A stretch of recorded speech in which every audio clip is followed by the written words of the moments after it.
नमस्कार दोस्तों। ITI second year electrician trade के लिए जो ट्रेड थ्योरी का सीबीटी एग्जाम के लिए क्वेश्चन सीरीज चला रहे हैं, उसमें आज का वीडियो नंबर 15 है। तो आइए 15वें वीडियो के पहले क्वेश्चन की तरफ। क्या है पहला क्वेश्चन? पहला क्वेश्चन है कि किस प्रकार की सीलिंग फेज मोटर का किसी अन्य प्रकार की सिंगल फेज मोटर की तुलना में बहुत अधिक स्टार्टिंग टार्क है।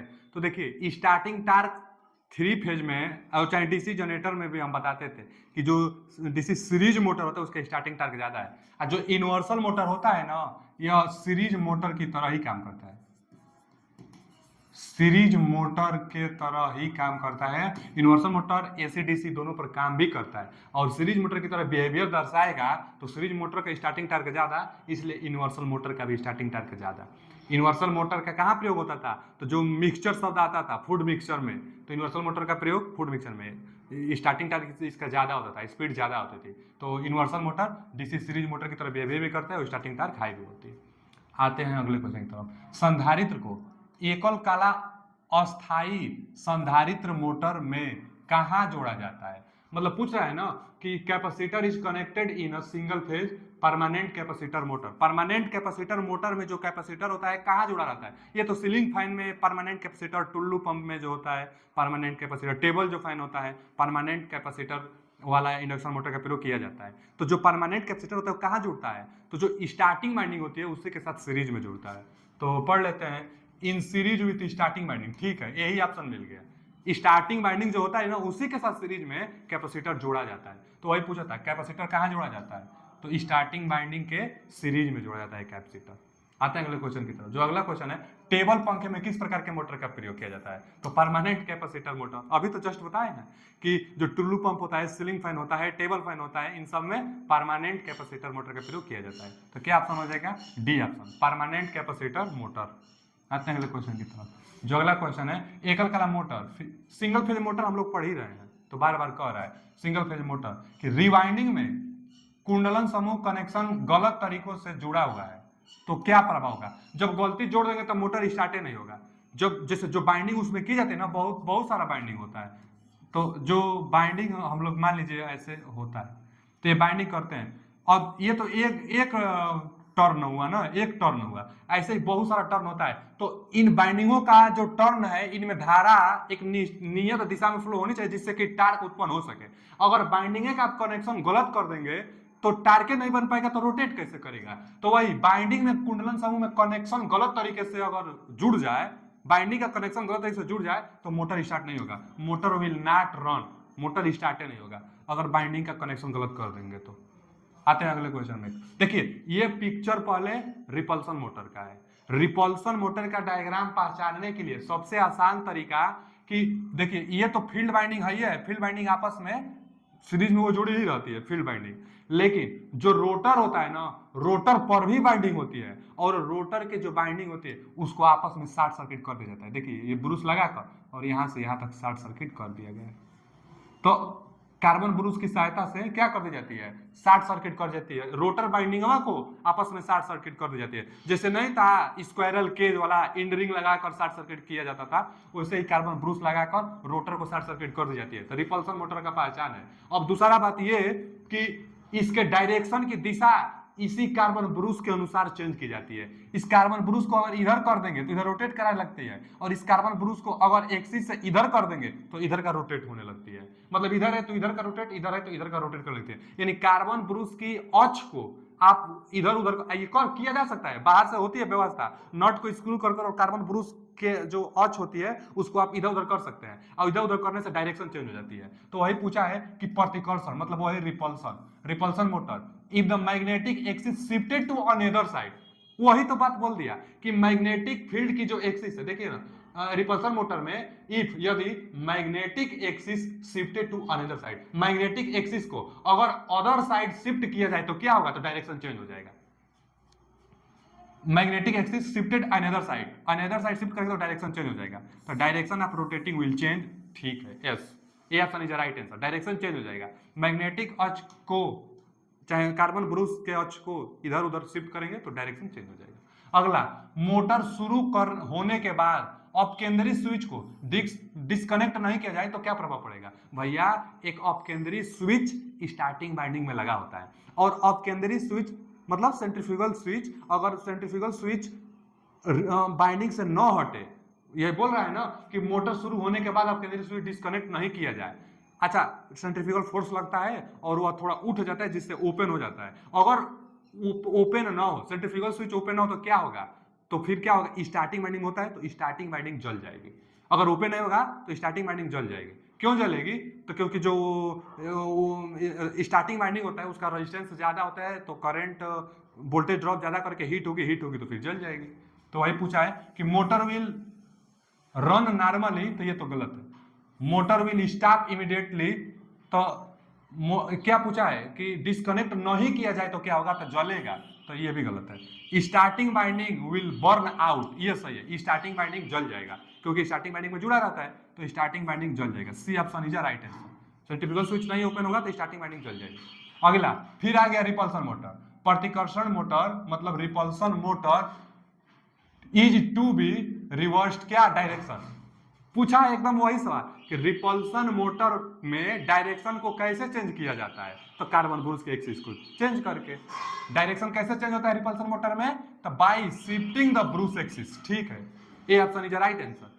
ब्रूस एक्सिस को शिफ्ट करके रिपल्सन मोटर की डायरेक्शन को चेंज कर दी जाती है, तो A option is right answer. आता है अगले क्वेश्चन की तरफ, क्यों एक संधारित्र अपकेंद्री स्विच गति नियंत्रण विधि में अपकेंद्री स्विच के साथ जुड़ा रहता है, तो इस स्पार्क को कम करने के लिए हम बताए थे ना, जैसे मान लीजिए यूनिवर्सल मोटर चाहे बहुत मोटर होता है कि एक कैपेसिटर लगा रहता है और यहाँ क्या लगा रहता है, तो स्विच लगा रहता है, यह क्या है सेंट्रीफ्यूगल स्विच है, और एक रजिस्टर भी लगा दी जाती है धारा को कंट्रोल करने के लिए, और इधर जाकर मोटर कनेक्ट रहता है, तो जो सेंट्रीफ्यूगल स्विच है इसी के अक्रॉस एक कैपेसिटर अटैच होता है, सेंट्रीफ्यूगल स्विच के अक्रॉस एक कैपेसिटर अटैच होता है, क्या करता है, स्पार्क को कम करता है। तो यही पूछा है कि संधारित्र अपकेंद्री स्विच, यही है स्विच सेंट्रीफ्यूगल स्विच, सी यस लिख देते हैं सेंट्रीफ्यूगल स्विच, तो अपकेंद्री स्विच संधारित्र भी है और अपकेंद्री स्विच गति नियंत्रण विधि में अपकेंद्री स्विच से जुड़ा है, तो पहले दिया है to maintain constant speed, constant speed के लिए तो नहीं, फिर दिया है to protect from overloading, overloading के लिए तो ये भी नहीं, to improve the power factor सुधारने के लिए नहीं, यहाँ सेंट्रीफ्यूगल स्विच के साथ पावर फैक्टर सुधारने के लिए नहीं लगा रहता है, स्पार्क को कम करने के लिए, to reduce the spark in contact, D option. यहाँ पर स्विच है ना ओपन होगा तो स्पार्क बनेगी, तो स्पार्क को कंट्रोल करने के लिए, कम करने के लिए कैपेसिटर का प्रयोग कर दी जाती है, तो यही D option is right answer, D option right answer. अगला क्वेश्चन क्या है, प्रभाव क्या होता है, मतलब what is the effect if, यदि सेंट्रीफ्यूगल क्या दिया है कि इफ संकेंद्रित वाइंडिंग के पूरा होने के बाद स्प्लिट फेज मोटर में कुछ स्लॉट बिना बाइंडिंग के छोड़े गए हो, देखिए क्या दिया है कि सकेंद्रित बाइंडिंग, सेकेंडरी बाइंडिंग को इंग्लिश में क्या कहते हैं, हाँ कंसेंट्रिक बाइंडिंग, जो कंसेंट्रिक बाइंडिंग होती है, कंसेंट्रिक बाइंडिंग अगर यही स्लॉट में की जाती है, लेकिन कुछ स्लॉट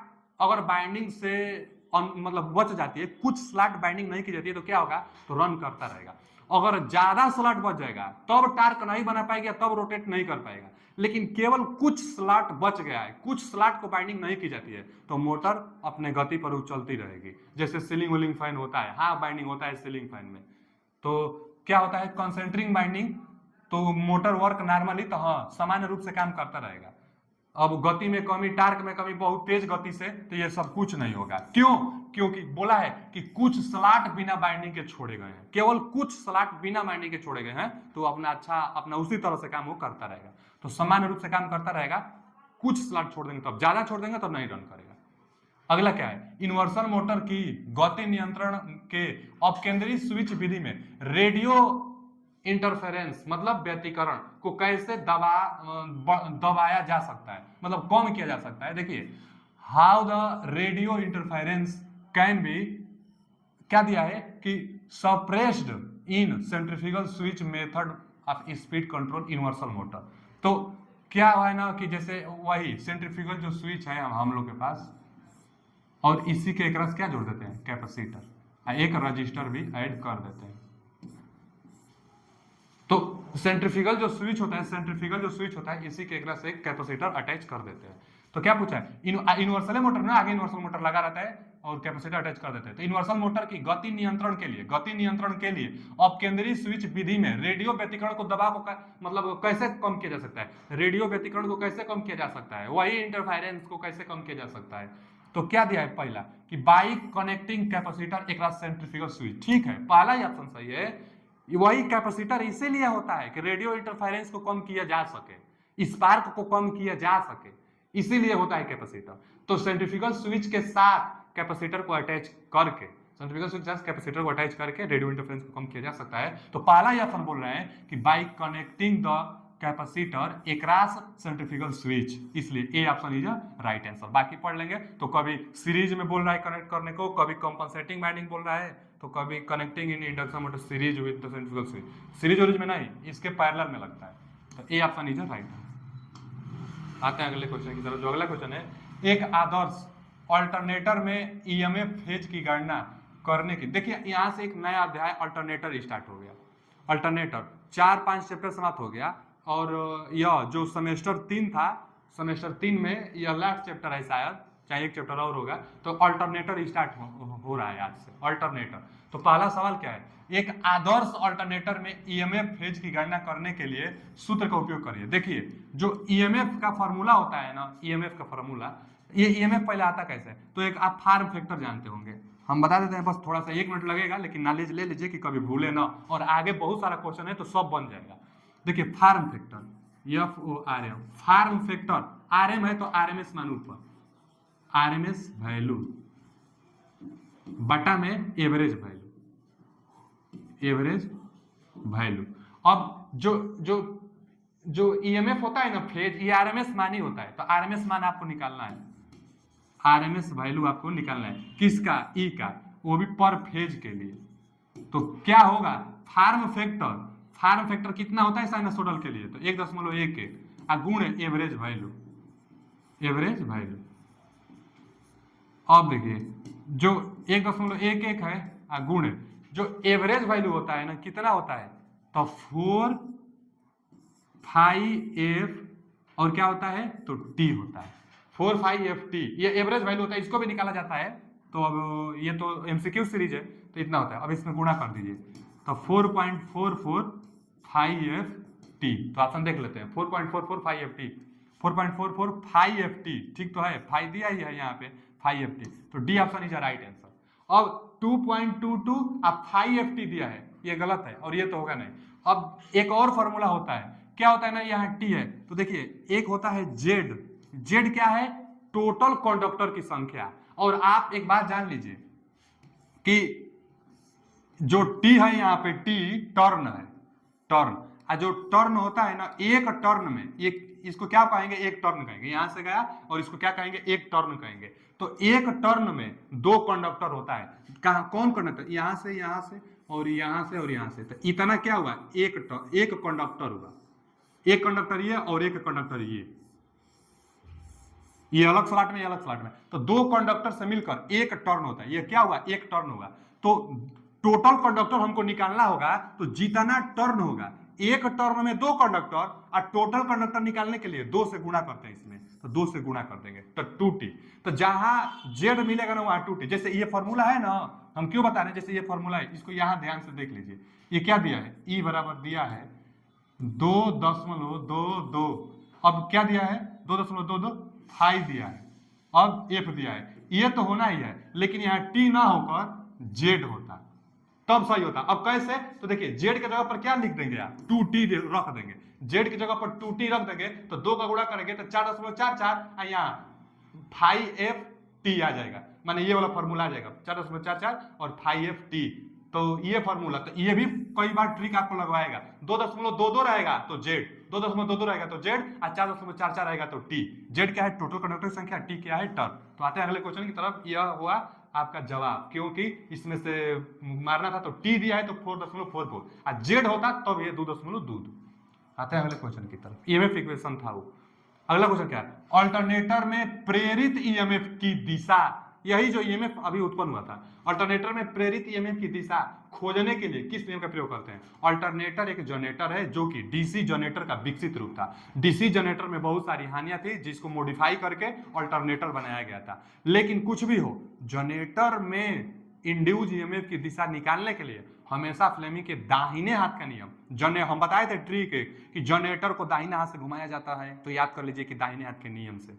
तो जनरेटर में डायरेक्शन निकालने के लिए दाहिने हाथ का नियम और मोटर में डायरेक्शन निकालने के लिए बायां हाथ का नियम। तो ये अल्टरनेटर एक जनरेटर ही होता है। तो अल्टरनेटर में प्रेरित ईएमएफ की दिशा खोजने के लिए तो फ्लेमिंग के दाहिने हाथ का नियम, फ्लेमिंग के लेफ्ट नहीं, फ्लेमिंग के राइट हैंड रूल पे सही है, D option is right answer. Generator में फ्लेमिंग के दाहिने हाथ के नियम का प्रयोग किया जाता है। आते हैं अगले क्वेश्चन। देखिए ये क्या है, तो ये सेलिएंट टाइप है रोटर, सेलिएंट टाइप रोटर है और इसी के एक भाग को बाहर करके पूछ रहा है कि इसका क्या नाम है। तो सेलिएंट रोटर, पोल रोटर, इसी का एक भाग को बाहर निकाल लिया है और पूछ रहा है कि इसको क्या कहते हैं। तो क्या कहते हैं? Salient pole rotor, salient pole rotor. इसमें सेलिएंट पोल रोटर में क्या होता है, सेलिएंट में कि पोलों की संख्या ज्यादा होती है, स्पीड कम होता है। पोलों की संख्या ज्यादा होगी तो स्पीड कम होगी ही, तो इसको कहते हैं हम लोग सेलिएंट पोल रोटर। आते हैं अगले क्वेश्चन की तरफ। अगला जो क्वेश्चन है हमारा, अल्टरनेटर के ईएमएफ समीकरण, फिर ईएमएफ जो अभी पहला क्वेश्चन बताए थे, ईएमएफ समीकरण की गणना करने का सूत्र क्या है? लेकिन 4.44 दिया है केसी केडी एफ टी फाइव, तो ठीक है 4.44 केडी केसी एफ टी फाइव। देखिए जो अभी फॉर्मूला आया था ना, हम बताया था ना कि 4.44 फाइव एफ टी, ये तो ठीक है। लेकिन जो अल्टरनेटर होता है इसमें एक पिच फैक्टर और डिस्ट्रीब्यूटेड फैक्टर भी आता है, तो वो भी इसमें मल्टीप्लाई हो जाता है। तो यानी ये देगा अथवा देगा, क्या देगा? तो 4.44 फिर के डी के सी, मतलब क्वाइल चाहे पिच फैक्टर है वो डिस्ट्रीब्यूशन फैक्टर, ये तो रहेगा ही, फाइव एफ टी तो रहेगा ही। तो के सी के डी और फाइव एफ टी ये था, तो c option is right answer. 4.44 के डी के सी फाइव एफ टी, तो ये ठीक है। अब 2.22 दिया ना, तो यहाँ पर जेड होना चाहिए, जेड नहीं है इसलिए गलत। 4.44 दिया केसी के डी टी फाइव, लेकिन यफ नहीं है, तो यफ नहीं है तो गलत। 1.11 तो कभी होगा नहीं, 2.22 नहीं तो 4.44। जब 2.22 रहेगा तो टोटल कंडक्टर संख्या जेड होनी चाहिए, और जब टर्न रखेंगे तो वही जेड बराबर 2t से दोगुना कर देता है, तो 4.44 आ जाता है। और 5ft होना ही चाहिए, और केसी के डी है तो ये भी होना चाहिए, तो इसलिए c option is right answer. जाते हैं अगले क्वेश्चन की तरफ। अगला क्वेश्चन क्या है कि how alternator are rated. Alternator जो रेटेड होता है वो किस में होता है? केवीए में होता है, केवीए, ये ऑप्शन इज राइट आंसर। जो आप दिमाग में बैठा लीजिए, ट्रांसफार्मर और अल्टरनेटर की रेटिंग केवीए में होती है, ट्रांसफार्मर और अल्टरनेटर की रेटिंग केवीए में होती है। आते हैं अगले क्वेश्चन की तरफ। जो अगला क्वेश्चन है कि अल्टरनेटर में प्रतिशत वोल्टेज विनिमय, मतलब इसको वोल्टेज रेगुलेशन कहते हैं, percentage voltage regulation. Voltage regulation की गणना करने के लिए सूत्र का उपयोग करिए। पहले वोल्टेज रेगुलेशन क्या होता है? वोल्टेज रेगुलेशन आप चाहेंगे, चाहे हम लोग चाहते हैं कि वोल्टेज रेगुलेशन कम से कम हो। अब क्यों कम से कम हो? क्या होता है वोल्टेज रेगुलेशन? तो जो आपके घर में सप्लाई आती है, मान लीजिए 220 वोल्ट की आपके घर में सिंगल फेज की सप्लाई आती है। अब 220 वोल्ट अगर आपके घर में लोड कुछ न रहे तो भी 220 वोल्ट आए, और लोड आप लगा दे तो भी 220 वोल्ट रहे, तो इसी को वोल्टेज में फ्लक्चुएशन, तो इसी को वोल्टेज रेगुलेशन कहते हैं। अब वोल्टेज रेगुलेशन यहां पर जीरो हुआ कि लोड नहीं है, नो लोड पर वोल्टेज रेगुलेशन जितना है, फुल लोड पर भी वोल्टेज रेगुलेशन, मतलब वोल्टेज का मान उतना ही रहे, इसी को वोल्टेज रेगुलेशन कहते हैं। नहीं तो डिवाइस खराब हो जाएगी। कैसे डिवाइस खराब होगी? मान लीजिए नो लोड पर जब आपके घर में कोई भी सामान, कोई भी इलेक्ट्रिकल इक्विपमेंट यूज नहीं कर रहे हैं, तो 220 वोल्ट की सप्लाई है, और आप जब आप अपने घर के जो इलेक्ट्रिकल इक्विपमेंट है उसको यूज करने लगे तो वोल्टेज का मान घट जाए तो अच्छा काम नहीं कर पाएगा, तो वोल्टेज फ्लक्चुएशन होगा। अच्छा है घर में लोड है और सारा लोड को आप बंद करिए तो वोल्टेज का मान बढ़ जाए, तो वोल्टेज का मान बढ़ जाएगा तो डिवाइस खराब हो जाएगी। तो ये वोल्टेज में फ्लक्चुएशन न हो, इसी को वोल्टेज रेगुलेशन कहते हैं। वोल्टेज रेगुलेशन कम से कम होना चाहिए, माने नो लोड पर वोल्टेज, फुल लोड पर वोल्टेज में जो अंतर होगा वही वोल्टेज रेगुलेशन होगा। नो लोड पर वोल्टेज, फुल लोड पर पहले दे दिया गलत, नो लोड पर वोल्टेज, फुल लोड पर वोल्टेज में जो अंतर होगा वही होगा, तो ये सही है। बाटा में फुल लोड के सापेक्ष देखा भी जाता है, और गुणे 100 तो परसेंटेज के लिए, तो इसका कौन सा ऑप्शन सही है? तो B option. V no load minus V full load बटा में फुल लोड पर हमेशा देखी जाती है, हमेशा फुल लोड पर देखी जाती है। तो B option is right answer voltage regulation देखने के लिए। वोल्टेज रेगुलेशन कम से कम होना चाहिए तभी अच्छा होगा। वोल्टेज रेगुलेशन होता क्या है, तो वोल्टेज में परिवर्तन को वोल्टेज रेगुलेशन कहते हैं। वोल्टेज में परिवर्तन हम लोग नहीं चाहते हैं, इसलिए वोल्टेज रेगुलेशन कम से कम होनी चाहिए। तो B option is right answer. आते हैं आज के लास्ट क्वेश्चन पर। 1000 आरपीएम पर 6 पोल ध्रुवों वाले एक अल्टरनेटर की आपूर्ति आवृत्ति क्या है। आवृत्ति पूछा है ना, तो फॉर्मूला एक फॉर्मूला था, देखिए फॉर्मूला क्या है कि 120 एफ बटा में पी। ये क्या है, स्पीड बराबर सिंक्रोनस स्पीड बोल दीजिए। सिंक्रोनस स्पीड बराबर एक फॉर्मूला 120 एफ बटा में पी बराबर एन एस। अब मान भर दीजिए, फ्रीक्वेंसी पूछा है, आवृत्ति पूछा है, 120 एफ पूछ रहा है और पोलों की संख्या दिया है ना, 6 पोल दिया है, तो 6 स्पीड दिया है 1000 आरपीएम, 1000 आरपीएम। तो 10 से 10 ये 6 दूना के 12 2, तो क्या बच गया, 2f बराबर 100 बच गया। तो यहां से 2 बटा में, तो f का मान कितना है, 50, f का मान 50 hertz, 50 hertz is right answer. C option is right answer. मिलते हैं अगले वीडियो में, आज के लिए इतना ही। जो भी डाउट हो कमेंट बॉक्स में पूछिए। थैंक यू, धन्यवाद।